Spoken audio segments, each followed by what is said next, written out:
And piss and vinegar, here we go. Good morning. Welcome to another episode of Cybersecurity Amplified and Intensified with your host, Eric Taylor, myself, Shiva Maharaj. And we are back after a 1-week hiatus because Eric was busier than the Pope and I was sicker than a dog. So together, we are back with the U.S. uniting 30 countries to disrupt global ransomware attacks. I just want to go on the record and, I always say this, and this is full of piss and vinegar, but name one freaking federal program that ever works the way it's supposed to. CGIS. This is going to be a great segue show. Holy crap. Here we go. Eric, have you ever pen tested a company that failed every single test or almost every single test and they just don't want to get back to you?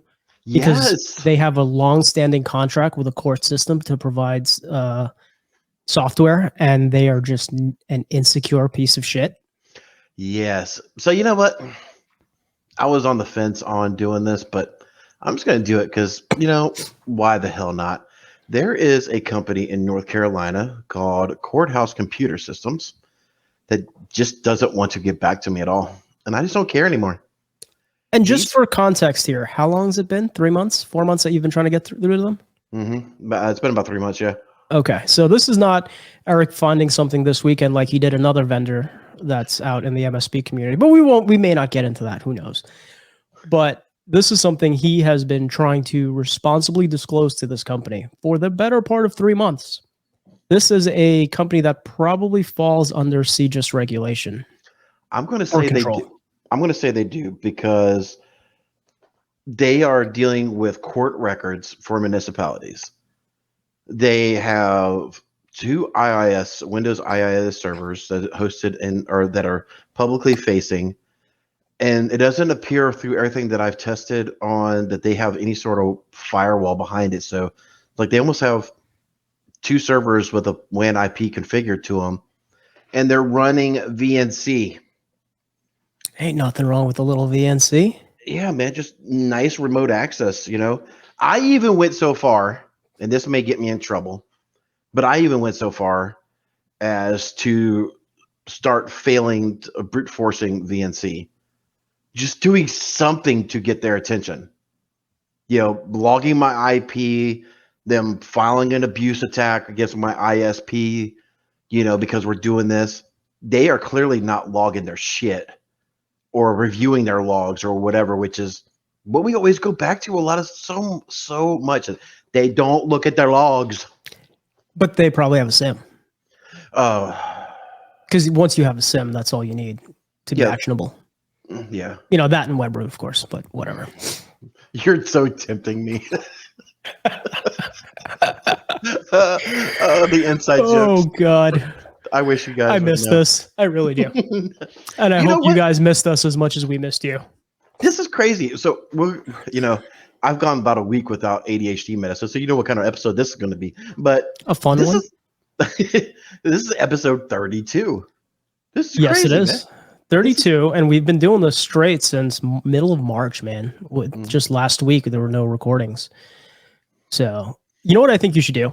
You should send an email to Jenny Surly at CISA, because we've been trying to get her on here. Yes. And give her the rundown on this court company.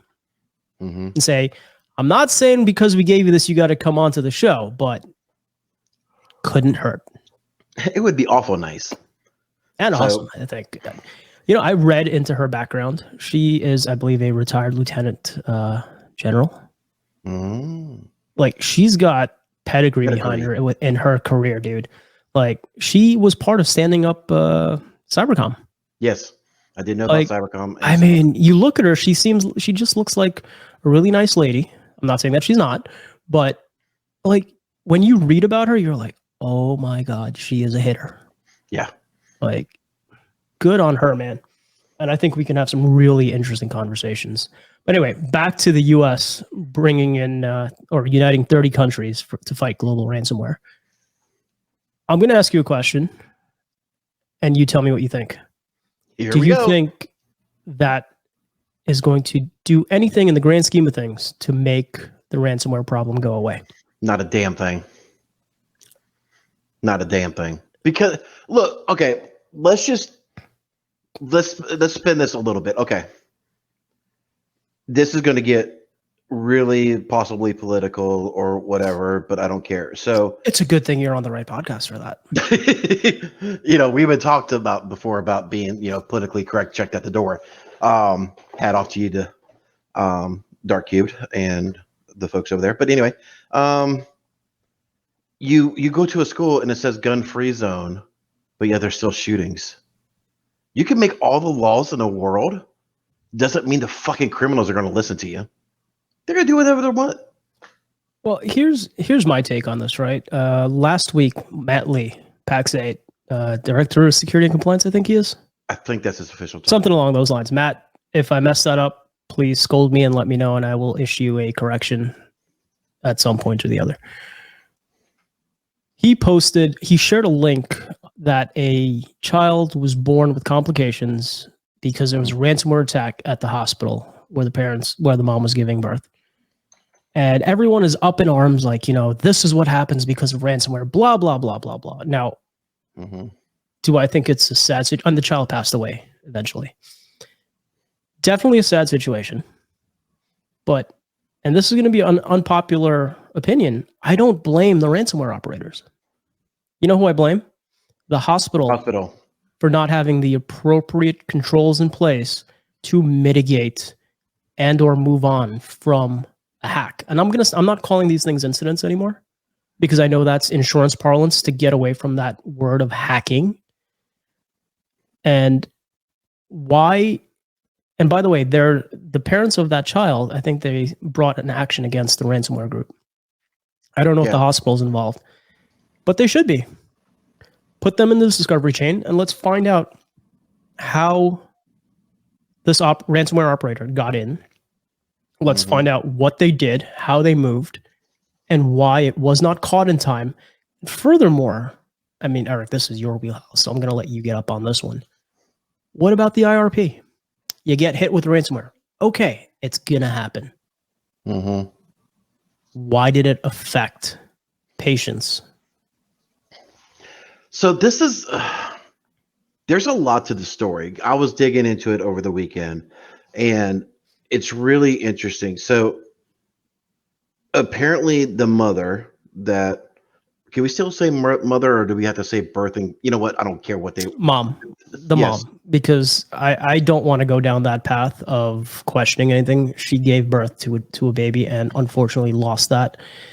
And having kids myself, I could not even fathom what that would feel like. So the mom claimed that she would have gone to a different hospital if she had known for a second that the hospital that she gave birth to or gave birth at for her little girl was undergoing a cybersecurity incident. The hospital says, it's not really our fault. It's the doctor's fault if she gave birth at the hospital because the staff knew. And from what I know about a lot of these medical hospitals, doctors are contractors inside of the medical facility. So, it's a lot of, pointing fingers, this and that. But I mean, not to divulge too much of personal life, but my son's very, very sick and had to go through many, many operations in the infancy of his life. But my daughter is very fine. My oldest son is very fine. If you had a normal baby, what part did technology fail? I understand, if you got a complication, you have a special needs, you have, all that. Like I said, I got a son that very much special needs and has a lot of complications. But what happened between birth and 9 months that went horribly awry to actually lose a child? That's really the one part that I really wonder. But so where in the world did this ransomware really affect patient care for that? Other than a headline. Yeah. And the question I posed to Matt Lee, which Matt, I'm calling you out here, it went unanswered. What is the recourse? Like, okay, you want to beat your drum, ransomware, whatever. The only time things change is when there's adverse recourse to someone or something. How many times are these healthcare institutions going to be ransomwared? And now we're tying patient life or mortality to the ransomware. Mm-hmm. When are they going to be held responsible? Why is the cost of life being calculated after the fact and not before, when it's time to spend money for cybersecurity? Yeah, I mean, I made it very public when my wife was sick and she went to one of these aftercare freaking hospital craps. Like they were breaking so many HIPAA laws. Like I was screaming at the top of my lungs on Facebook. What, Gmail and Yahoo aren't acceptable email addresses to send PHI to? No, but it's encrypted. There's a little lock in the address bar. Oh, okay. So we're good. At least that's good. Yeah. So the fact that they would just leave workstations unattended, unlocked, no. Well, it's not like they're using one login for everyone, right? Like room A, room B. No, they're actually using, to some of their credit, they are using RFID, NFC cards to log in. Listen, I can get with that. I just don't like unattended workstations being left open. But, we are informed consumers. And I am a hacker, so I just want to take a Proxmox 3, get close enough, clone it, and then take one of my other cards and just start going around. But that's just me. I'm just squirrely as shit like that. So well, you're a pen tester, right? It's about finding ways in and then going and responsibly disclosing like what you're trying to do with this court company. You're only trying to help here, and they are willfully ignoring it. Dare I say, being negligent on their part. But back to the U.S. uniting these countries. It's interesting. This came out around the same time that 2 ransomware operators were just arrested in the Ukraine. Mm-hmm. Now, I don't want to say it was REvil, but they sought ransomwares up to $70 million, and they've ransomwared hundreds of companies, which would lead people to think it were REvil. I don't know. This is the one part, I was reading through this, but those who have it are looking at us on YouTube can see the highlighted section. Let me just read it just for the audio people. So in this article, it says 2 suspects were arrested, including a 25-year-old believed to be a crucial member of a large ransomware operation. I don't know if REvil is considered a large ransomware operation anymore. They're not pushing out unless they are. Well, let me take that. Unless I don't know if they are as large as they used to be because their name and shame site is not as active as it used to be. So either they are 1, not as active as they used to be, or 2, they're getting really damn good at collecting payments. I think they have adapted their TTPs. Whether they're still trading on their REvil or some other name, which means if a new name, new connect-wise head coming. But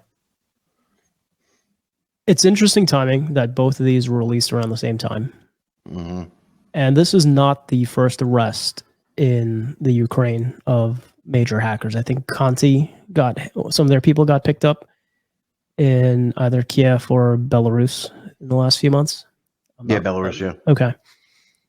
And we've seen they've gone as far as Israel to arrest suspected Russian hackers.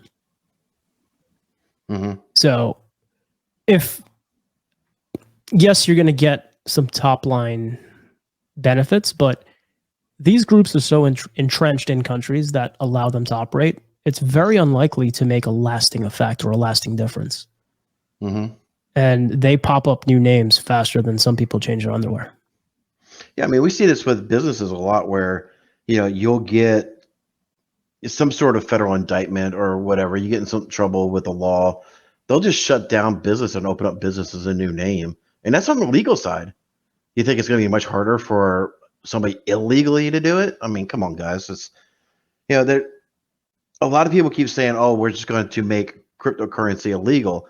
And thankfully, U.S. government said, yeah, we're not really going to do that. There's, excuse me, while there are a ton of illegal activities, sorry, I got something in my throat there, that's happening on cryptocurrency. There's way far more legal activities happening on cryptocurrency. A ton of hobbyists, a ton of miners doing whatever in the world they want to do, but it's like a 9-to-1 ratio of illegal or legal to illegal transactions. So, This morning, Chris Alberg, who is the founder of Recorded Future, and yes, we like Recorded Future, but we like John Wetzel more. Sorry, guys. Good job, John. He put out a post this morning on Twitter saying that we have to be careful about companies that are being sold to China or Chinese-controlled companies. And I replied to it saying, I'm less concerned about that and more concerned about hidden investments into US companies, technology companies that give them access to the algorithms, the programming, and everything else. But you know what I'm curious about? And this is something I posted them because they are Recorded Future and they should be able to look into this if they care to. Let's look at the money laundering that's going on due to NFTs. Okay, let's track the money coming out of NFT transactions and going into special investment vehicles and SPACs and everything else. Let's take a look at that. Like, you guys really want to talk about this stuff? Let's go into the underbelly of this. Yeah. That'd be a good one. We got to get John on here for next week or something and really have him dive into that. I mean, I know that'll be a major treasure trove of information that, that would be a really, really good conversation. Well, think about it. An NFT is just like art, right? Yeah, but so I really got to bone up on NFTs because I'm just not as vast. It's horseshit to buy horseshit, basically. Yeah, it's like I make a drawing and then it's like I'm selling the digital version, or the digital rights to it.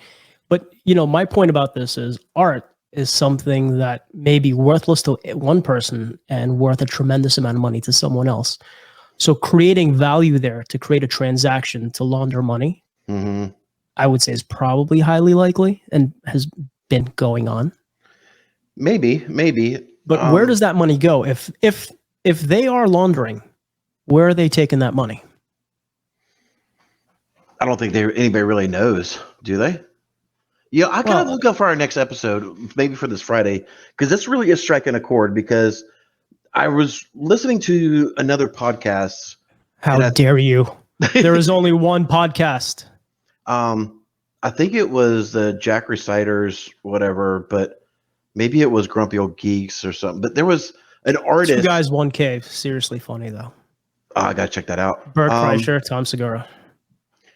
There was somebody talking about how there was a famous artist who went out and who said he hated NFTs or whatever and sold and it dropped an NFT and come to find out it was done by a hacker or whatever. It was a crazy, crazy story of how it really went through, but it kind of opens up my eyes like, this is still the Wild Wild West when it comes to a lot of these things.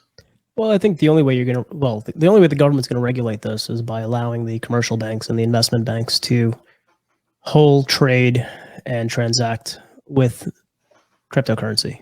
That's the backdoor way in, because it is supposedly decentralized, right? Well, see, you do have that, but you also have private people that are doing things. So, you have people having private wallets. We know several people who do mining and transfer to private, personal wallets, things of that nature. Why? They don't want to get their shit stolen on Coinbase? That was an interesting story too. Oh my gosh. With the number of authentication points you needed to have to actually complete the theft of the Bitcoin, it was interesting. But then again, with all the breaches out there, exactly, your data and the reuse of passwords and SMS, MFA, which is my favorite of all, and I hope you people understand I'm being sarcastic here, that it's relatively easy to scrape the data together and commit something like that. And this brings up a good question. I've been wondering, how long is it going to take for the hackers or whoever to start correlating this data from LinkedIn, from Facebook. I think it's done. Well, let's go on Facebook. Let's find your mother's maiden name, your favorite color, and all the other secret answer questions that you answer, right? I mean, how many people have that openly on their Facebook? Yeah, it's definitely interesting, but the fact that people have that and they're not updating, they're not following the trends, they're not saying, oh, this data was leaked, now I really need to change that stuff. Like, well, a lot of it is mooted if you have proper MFA, right? Yeah, MFA, not 2FA, multi-factor. Yeah, but a lot of it would be mooted in that scenario. I think if the government wants to regulate anything, make MFA mandatory for every service. Like, dude, they're having problems even getting that done with CMMC. Fuck CMMC, man. That shit's a dumpster fire waiting to happen. Okay, because until they take that in house and it's for the DoD by the DoD, as I've said 1,001 times, it doesn't mean shit. Okay. And as long as there are multiple compliance regimes, it means even less to me. But, sure. If you want to put these 30 countries together, okay, fine, let's use that to create a framework of bullshit, blah, blah, blah. But why not mandate every software company to include, whether prices have to go up or not, that's a whole different story, but MFA should be mandatory. Yeah. There should not be any more SMS-based 2FA. Yeah, I mean, the fact that you're using SMS and just Google TOTP codes and all that, there are enough services out there for every provider to put this onto or every software vendor to put this on their product. Yeah, I mean, I think even with Cisco's Duo security, that they have a really good discount program, or it may even be free for vendors to actually start integrating with them because, they're getting it from the partners. Dude, make it a cost of doing business. Yeah. Right? Like whether or not it's included at the baseline level, whatever, and their price is raised. How long are we going to allow people to cheap out on security to the point where it puts you in a detrimental position? That's a question for Jen. I think Miss Jen Easterly or Mrs. Jen Easterly should join us. As I said in one of our posts that Eric tagged you in, I guarantee you we'll ask you better questions. They may not be good questions, but they'll be better questions. They would be. Yeah, but, I mean, I think we've said it many times where, we are so far behind on cybersecurity as a nation state in a whole for businesses that if we don't start doing nation state now, oh, sorry, go ahead. If we don't start doing stuff now, we're just totally fucked. Well, speaking of nation state, I think Lockbit kind of just fucked themselves. How so? They decided to go after an Israeli firm that provides aviation consulting to the IDF. Like, why are you going to go poke the bear? I mean, granted, I think if you're going after a target like that, it's probably nation state. But hey, what do I know? I'm just an idiot in a room doing a podcast. So, between two idiots. But seriously, why are you going to poke the bear? Why are you going to go after the 8200 or something the 8200 is going to have their hooks into? Do you want to get Stuxnet netted? Dude, they've got balls. That's like, they're just like, whatever. We don't care. Agree with you. But, to quote John Murchison of Blackpoint Cyber, the juice had to be worth the squeeze for them to go after that. They had to, man. There's something going on the back end where it's like, yeah, I'm not sure if this is just a big dick swinging competition of who's got it longer. Okay, remember there was in the news recently a Russian hacker was just extradited to Russia. Yep. Which no one saw coming. But part of that story was that he was arrested in Israel, extradited from Israel to the United States. Yep. And Russia really wanted him back, and I believe they found a Israeli citizen and charged her with drug trafficking or something to try to get a prisoner exchange or something or the other. So is this hit against this company directly related or is it retaliation for arresting and extraditing that hacker to the United States now that we know that person is back in Russia? Could be. Coulda, woulda, shoulda. There may be something bigger at play where they're just trying to flex some muscle, like don't fuck with us too much. We know. I don't think it's flex. I think we're way past flexing muscles. You know what I think was flexing muscles? Bandwidth.com and VoIP.ms. I don't think those were attacks. I think those were probes to determine and establish what our TTPs would have been to continue map out our response and our soft targets. They're still dealing with that too, aren't they? To some degree, yes or no. I don't think it's something that you can just draw a line in the sand and say, okay, from today, we're perfect. There's going to be, while they were dealing with that mitigation, what was going on elsewhere in their system? Was there persistence? Mm-hmm. These are the things you have to look at. And I'm more inclined in trying to figure out, here's one thing I want from all of these major incidents. And maybe this is something you would agree with. I want the postmortem. Yes. There's so many times that we want postmortem. I mean, they're like, how did they get in? Granted, from an incident, I don't care about the mitigations. I do. But then again, that's my world too. So I'll tell you why I don't care about the mitigations, because they're going to wrap that bullshit and say, well, we can't tell you that because we have to protect blah, blah, fucking blah. Yeah. But tell us how they got in. Mm-hmm. Tell us how they spread. Tell us what they reached out and touched. Yeah, that would be nice, but create a safe harbor around. Let's go back to legislation. Let's have meaningful legislation around things that are built to protect our infrastructure and our ability to defend. Under a safe harbor guideline, when they disclose these things, they shouldn't be eligible for prosecution or fines unless it was gross negligence. Yeah. Then whatever. And I think that's what Jen and them are trying to do, because they're trying to create law now, from what I was seeing over the weekend, where you have 24 hours to disclose any sort That's of fair. That's something you've been touting for a while.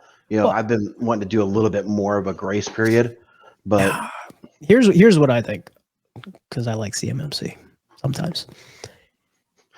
You waffle. I'm gonna next episode. I'm gonna bring an ego, and every time you waffle, I'm just gonna come here and flap it. Well, I like the premise of CMMC. Its current implementation, I think, is horseshit. But you have the 5 levels, right? Why don't we start rating every company in this country on levels 1 to 5? Level 5 is critical infrastructure. Yeah. Level 4 is just under that, and go down. And basically, based on what your rating is how long you have to disclose a hack, or as the insurance companies like to call it, an incident. That's just going to be another way of companies trying to race to the bottom. Well, we're not that important. Well, make it 3 days, or make it 3 days. Yeah. Like if you're a level 1, which is the lowest, you have 3 days to report a breach. If you're level 1, it's 24 hours. Yeah. One thing we had Vince on 2 weeks ago, but at least by the time this thing comes out, and one of the many things we agreed with him on was government needs to learn to fail faster. Oh yeah. Right. And my problem, I was, for the longest while, and correct me if I'm wrong here, I was pro regulation on MSPs. Yes. And the more I think about this, the more I think it is the worst idea possible. Because are you getting to my side where it needs to be regulation against a business? Worse. Oh boy, here we go. Newsflash, everybody. We're never going to get a sponsorship from a major IT company after this one. It has to be placed on the publishers of the software. Don't tax the MSP. They have no R&D budget. They barely have resources. Put the onus on the software companies to be secure. Put the onus on the software companies to select who they partner with. Make sure they're not giving a WMD to a 12-year-old who can throw a tantrum. So, yeah, no, I don't. I think, okay, so if you go back and say that businesses themselves need to be under this mandate that's going to cover the software companies to begin with. But I Well, think I don't want until the owner, I think until the owners of these businesses really have a vested interest in the actual security of their business, they're not going to care. Okay, so, but we could let's take an RMM because they're so secure, right? And they are the epitome of a rat in a command and control setup. Mm-hmm. And there's no possible way to hack into these things because they're so uber secure with their 35-year-old code.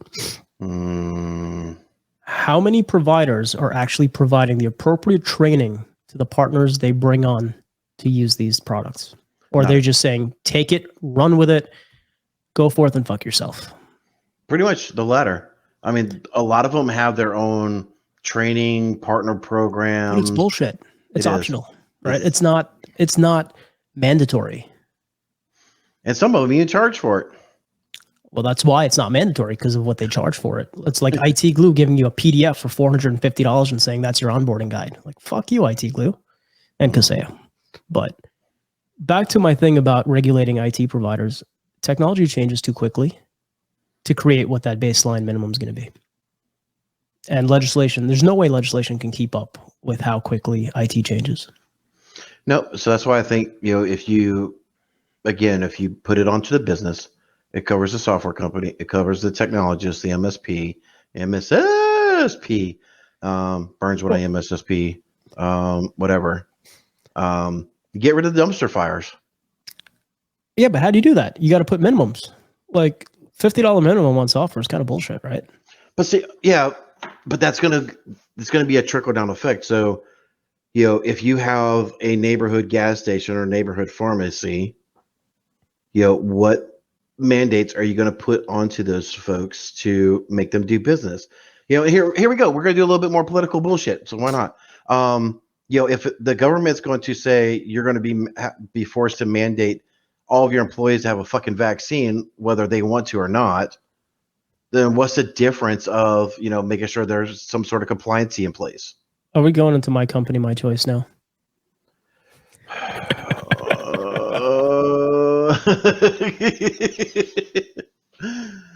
This, oh my gosh, this feels like a Friday episode, but here we go. Whatever, man. Sure, why not? We had a little break. We got some excess piss and vinegar that's got to get taken out before we can sit down with people and be somewhat civilized. But let's take the politics out of this for 1 second, right? Let's pretend we're in a country we love and we want to see it do better.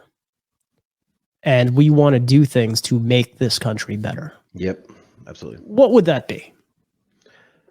To quote Matt Lee in PAX 8, raise the tide. I don't know. Those who are not on video, Shiva just about fell off his chair.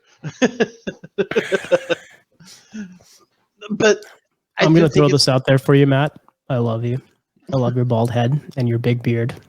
That makes Eric not feel like a security practitioner because he doesn't have that beard. I know. But saying you want to raise the tide when you were at your former position makes sense because, you're lifting everybody. But I really want to have a sit down and talk to you, preferably on our podcast, because why not? But I'm inviting you to come onto the podcast and convince me why me or anyone else should be a part of helping raise the tide. Because now that you are Director of Security and Compliance over at PAX 8, you can take on that fight. And I want to understand how and why this is going to happen. I really do. And if I can help, great. And if by me helping means I shut up, hey, I could probably try to maybe kind of do that. At least not on this podcast, anyway. On Zoom. And I mean, it's been discussed in those PAX 8 CMMC groups that I'm a member of. How's that coming along? I plead the fifth. How many people are ready for CMMC a year and 3 months later? 4 companies, I think. Really? Yeah, one of them that we know of is actually going to become or trying to become a C3PA whatever the hell. Oh, fuck me.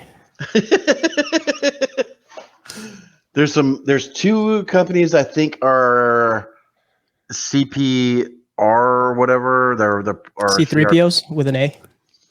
Yeah, they're the practitioner version of it or whatever. That's my problem with CMMC, right? It's like you have so many variations of bullshit that can either audit you, give you some form of certification, blah, blah, fucking blah. I just think they really need to change the title because, I mean, even though I was on the Marine Corps and I'm familiar with acronyms, every time we start talking about C3PAs, I start thinking of freaking Star Wars, man. They did that on purpose. I can't get, so I can never say it straight. I'm just thinking of R2D2 and C3PO. Well, that's what you got. From now on, just call it R2D2. There we go. From now on. Done. So, but anyway, yeah. Back to Lockbit 2.0, poking the bear. How long do you give them before they either get murder, death, killed, figuratively, not literally, or have to rebrand to something else? I don't know. I mean, Lockbit, they've definitely got the cojones. They've been around for a while. I don't know. I think they're going to be immutable to this. That would be interesting because the IDF and what is called their 8200 is they're capable. They are. Will they find out where Lockbit 2.0 operators are at? I don't know. Look for some mushroom clouds. But, it is what it is. But speaking of malware, did you see that there was a Trojan being given out as a way to determine if phones had Pegasus on it? I did not until you shared this with me this morning. I took a little bit of a hiatus this weekend, but this is definitely going back to recorded futures and what they were talking about. But yeah, this Pegasus is just a gift that keeps on giving, isn't it? I just think its use is more widespread than people actually understand or would care to believe. Mm-hmm. I don't think it's just been used by nation states, or if it has been used by nation states, it's a lot more than people have been led to believe. Now, I tagged you in something on LinkedIn this morning, something along the lines of, it's not like there's a platform out there that exists to determine if Pegasus has been put on your phone. And I think in parentheses I had cough, not webroot cough. You are so tempting me to go down that road, aren't you? Well, I saw, as an aside to the Pegasus thing here, I saw a vendor that I hold in high regard post that they're doing something with webroot. And I sank in my chair. I laughed hysterically, almost to the point of crying. Then I shared my screen for you to see to try to trigger you. Oh, it triggered me where I want to just go on full blast. So, fuck, here we go. It's webroot when it came out for the MSP model was the best thing since sliced bread. It was a light foothold where it had very little resources. You can run. What do you expect if it can't do shit? Exactly. You seriously, all you got to do as a regular user is unregister the DLL for webroot, and you make it immune. It doesn't work, and now you're going to have a third-party EDR.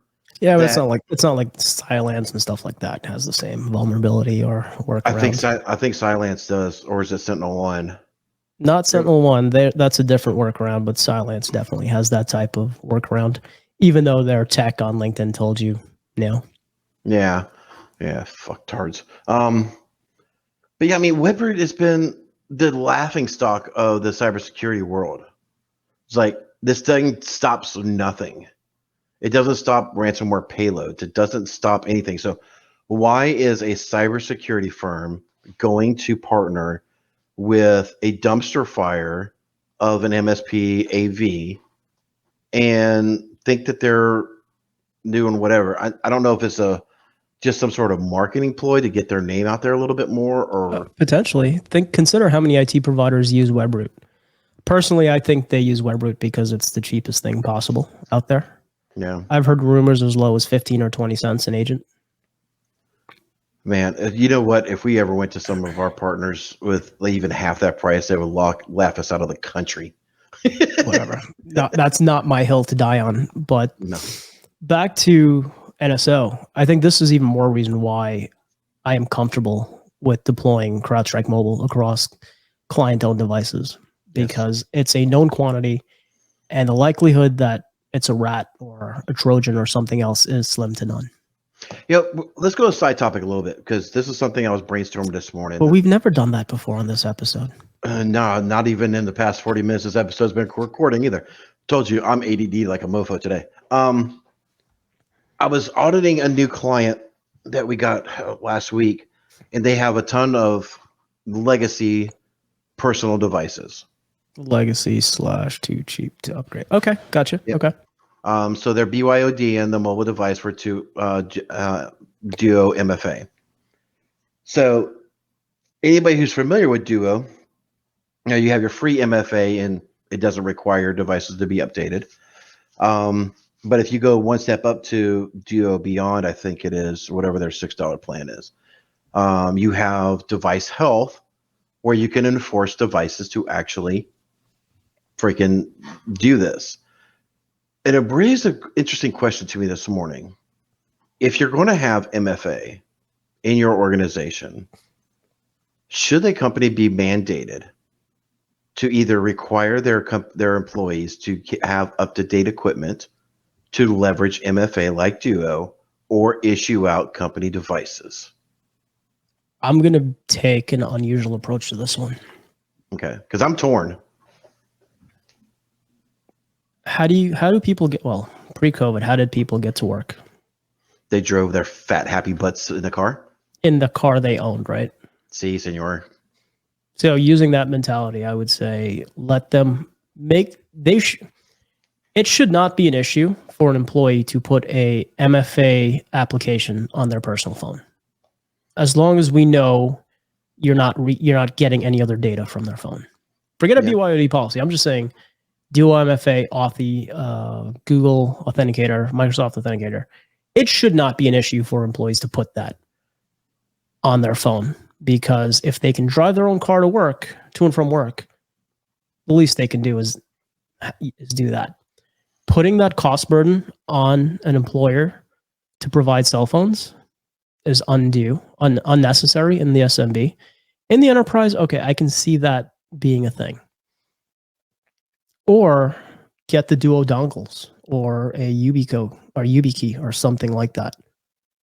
But with all of the applications people have on their phones right now, putting Duo MFA, Microsoft Authenticator, come on, it's not a big deal.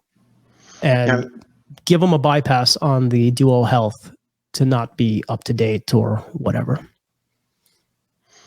But I mean, so like in the Apple world, 15.0.1 just got dropped. So those who don't have Apple, or if you have an Apple device, upgrade. Don't talk to me. If you don't have Apple, I just can't. I know. Shiva's got this obsession. If you text somebody and it's not a blue box and it's a green, he doesn't want to talk to you anymore. But anyway,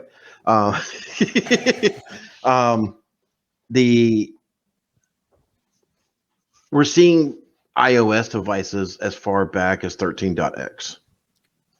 So I mean, they're not just like one or two minor versions. We're talking major versions. Now, are these phones that can't upgrade? I think the older stuff can only upgrade to 12 point something, and they still get security updates. So they get dots, whatever, on the 12 cycle. I mean, should it be required that employees keep an updated phone, somewhat updated phone? I think it's a teaching experience. I think maybe internal IT, if you have that at your company, or if you're an MSP and you know what you're doing, maybe you should actually have a conversation with them and say, guys, we're at 15. If you're still on 13, what the fuck? Like, come on, let's update here. Let's get you the new emojis, because you know you want that. Yeah. I don't even think 13 has the ability for poop emoji. Then why use it? Exactly. I mean, come on.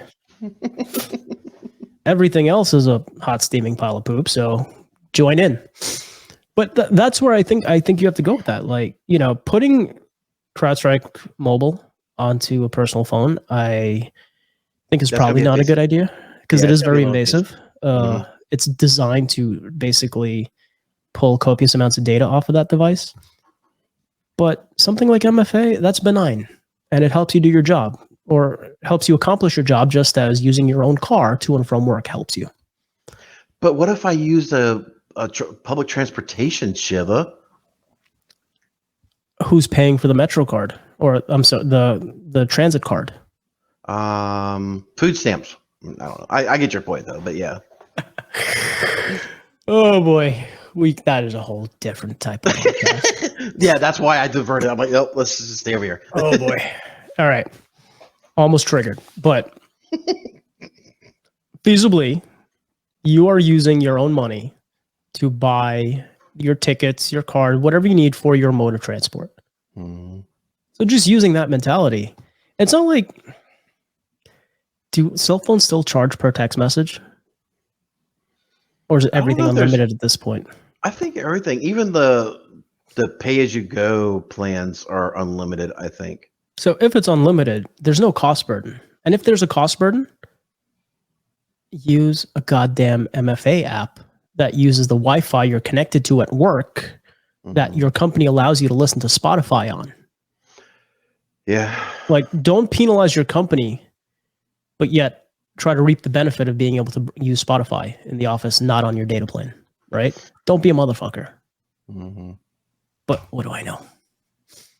I even had one that was the one I was talking about just a moment ago. It's like, oh, we'll just put iPads in front of the workstations, and that would just be tied to one account. So as different users are coming up in the manufacturing, they would just look there and just accept it. And I'm like, no. You know, if you're manufacturing, I would probably look into something with an RFID or a UBCO or something like NFC.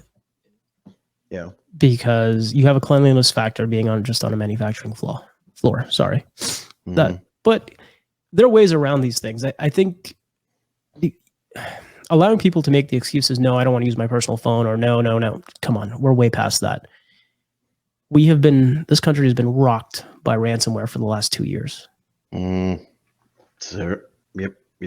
And it's only going to get worse. It's not going to get better, even if we have 30 allies creating a coalition here, because it's not going to be lasting. It's not going to be effective change, I think. You know, indicting people in absentia isn't going to stop them from operating in countries without extradition. Exactly. As bad as that sounds, and I know it's not towing the party line or whatever, but it goes back to the question that I asked Matt or people on Matt Lee's post. How do we fix this? What is the recourse? Once we can identify what the recourse is to all these things, is how we can build out a better response, or even a response. That's when we're going to build back better. Make America great again. 2.0? I don't know. Brian, do you have the red caps? So many inside jokes on that one. Oh my gosh. We'll have to disclose that one day. Anyway. Well, we got to bring Brian on to do that one, I think. Well, his little California ass needs to get up before 3 o'clock in the afternoon Eastern time. This is true. But he is in California, so. But whatever. They're freaking on holiday time all the time. So over there, stomping berries with their toes and crap. Some people call that wine. I just call it drinking foot fungus. That's just disgusting. And with that, I think we're good to go. I think so as well. Before we go way, we are circling the drain. Ladies and gentlemen, thanks again for tuning in for yet another hopefully hilarious episode of Amplified and Intensified. We hope you enjoy the content. Do us a favor, please like and share our content. Tell a friend about us. We want to grow this freaking crazy thing that we have here. Until next time, stay well, my friends.